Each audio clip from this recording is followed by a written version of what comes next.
You know, given what kind of day it is today, I think I could use a little bit of an uplift. Hello, everyone.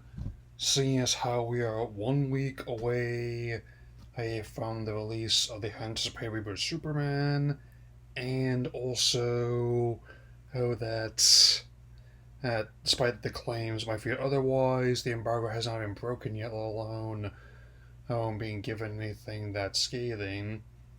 I thought I would take a quick look at one of the more notable versions of the character, which, despite many aspects being paused for their time, rightfully so, there are many others that actually helped continue to impact the franchise both on screen and on the comics page to this day. So here is a video on the lasting impact of the Fleischer brothers' incarnation of Superman.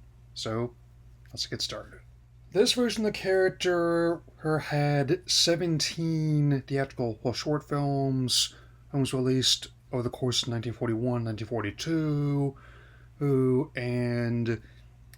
and they were definitely handled by the same people who play a large part in bringing Popeye to animation, as well as turning Betty Boop into an icon in her own right, right, and it's definitely tell even just looking at them and with level quality even now how apparently they originally wanted a budget per short of $100,000, which is equivalent to about $2 million in change today's money.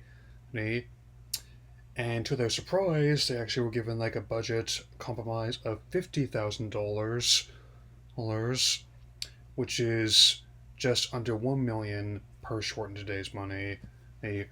Whether or not there was a plan all along, I cannot say for certain. What I can say for certain is that even as someone who was obviously not alive when these cartoons were originally shown in theaters, I am still amazed as how much material actually still is being used today. I mean, though a lot of elements had not been fully formed yet, I mean, that's where we have most of the threats are unique to the cartoon, or simply ones like gangsters or Axis powers. Whereas a lot of elements do still remain there. I mean, like how Clark is able to conveniently get into his costume right when no one is around, as well as to get a better angle in the story. And also, the design of the suit, which actually has made subsequent appearance in both animated and live action form, as well as being worked back in the comics as well at various points in history. I mean, it's definitely he showed up in the early Siegel and Schuster stories, but also has turned up in as recently a in the Superman Lois live action television show.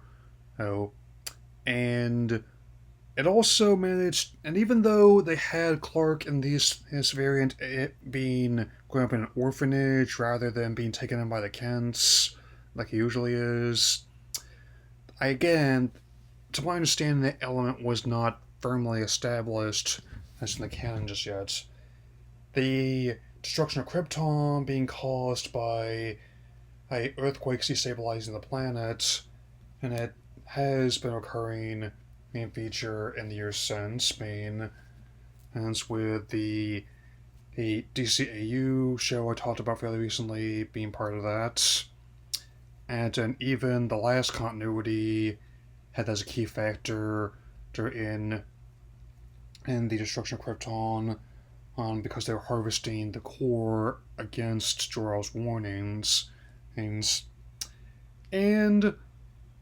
for all the rather unfortunate depictions by today's standards, like the copy I saw had the usual disclaimer on there, like you see on some streaming services, is it actually it didn't do that bad in the depiction of Lois Lane, and which again, like I pointed out in past past Superman videos, actually was pretty interesting for the time. I mean, to have like a female and who wasn't just serving everyone else coffee or being a desk jockey, actually being actively involved in the story in more ways than one. Naturally, I'm not a bit surprised that they made her Lois Prime I'm in the excellent Mike Winter Superman cartoon. Looking forward to the third season of that. I'll probably be watching the first couple this weekend as well. Of course, I actually really like how a lot of people working on these cartoons actually worked with limitations they had at the time rather than against them. Um, because they could just go all out.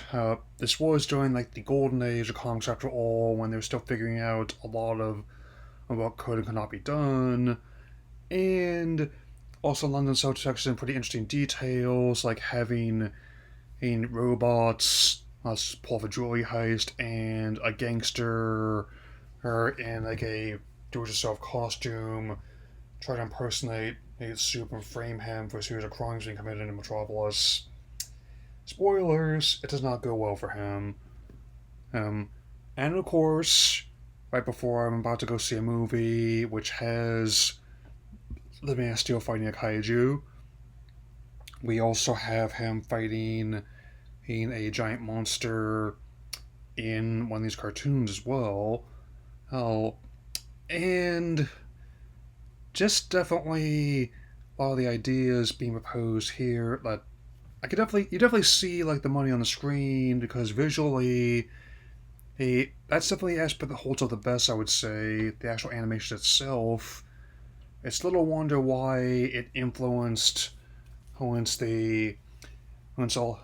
Dini and Tim and their work on DCAU, who would get that same level of quality of production in there here. And they definitely outright stated, even more directly than usual, that Metropolis is functionally like a DC Universe stand-in and for New York City, where in many incarnations, to the point where one of the villains is trying to destabilize islands which located on which is outright stated to be Manhattan. I wonder which borough represents Gotham, or depending on your mood, maybe even Central City. Given how a lot of even now a lot of versions actually depict them as actually more connected. Like again, how using them as like a stand-in for Chicago, given how large parts of the movies were filmed there. So there's that.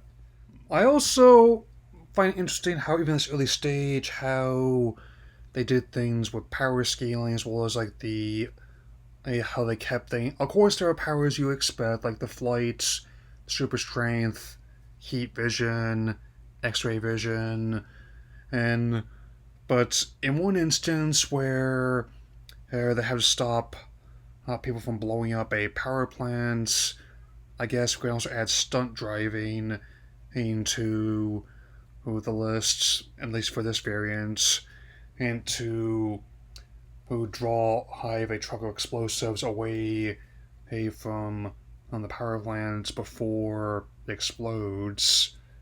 And I also will say that the music they have is also pretty solid all the time.